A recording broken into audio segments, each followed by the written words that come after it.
tragedy earlier today, and I know the FBI is gathering information about how this happened, what happened, but I can only imagine how these families are feeling today. You know, one of the things when you are in a combat zone as a military, or you're a FBI agent or military or a police officer, every family just when they put that shield on and go out in the morning dreads the possibility of a call, receiving that phone call. And my heart aches for the families. I've not had an opportunity, nor will I try today, to contact them, but they put their lives on the line, and it's a hell of a price to pay. And every single day, every one of these folks get up and they, by and large, the vast majority of these men and women are decent, honorable people who put themselves on the line. We owe them.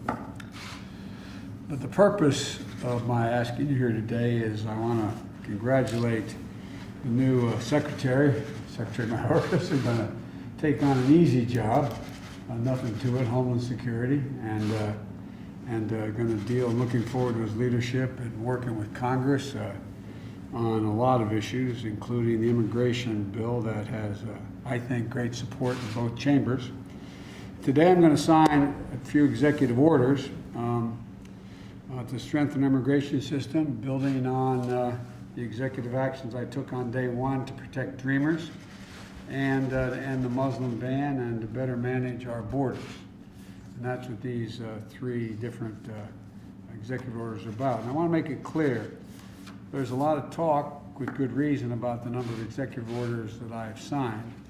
I'm not making new law. I'm eliminating bad policy. What I'm doing is taking on the issues that 99% of them, that the last president of the United States, issued executive orders I thought were very counterproductive to our security, counterproductive to who we are as a country, particularly in the area of immigration. This is about how America is safer, stronger, more prosperous when we have a fair, orderly, and humane legal immigration system. And with the first action today, we're going to work to undo the moral and national shame of the previous administration that literally, not figuratively, ripped children from the arms of their families, their mothers and fathers at the border, and with no plan, none whatsoever, to reunify the children who are still in custody and their parents.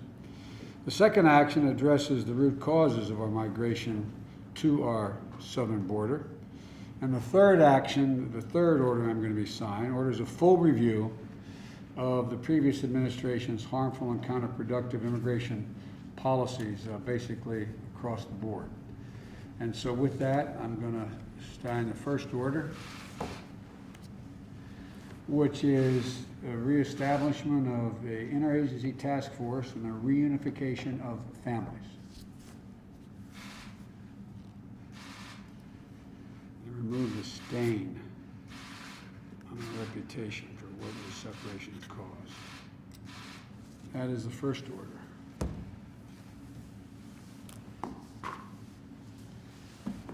The second order I'm signing is creating a comprehensive regional framework to address the causes of migration and to manage migration throughout the North and Central America, and to provide a safe and orderly processing of asylum seekers at the United States border.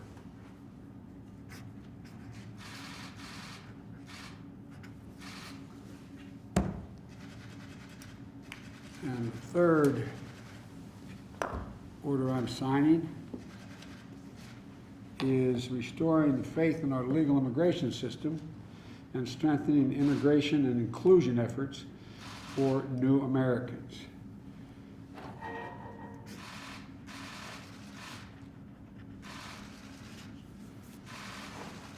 My grandfather would say, the grace of God and the goodwill of the neighbors will reunite these children and reestablish our reputation as being a haven for people in need. Thank you very, very much. Thank you, Mr. President, what's your message to these families who've been separated? Will you raise the refugee cap, sir, Mr. President? Thank you. When will we see action to back up these reviews, Mr. President? Thank you. Plenty of time to talk about it. Thank you. Thank you, guys.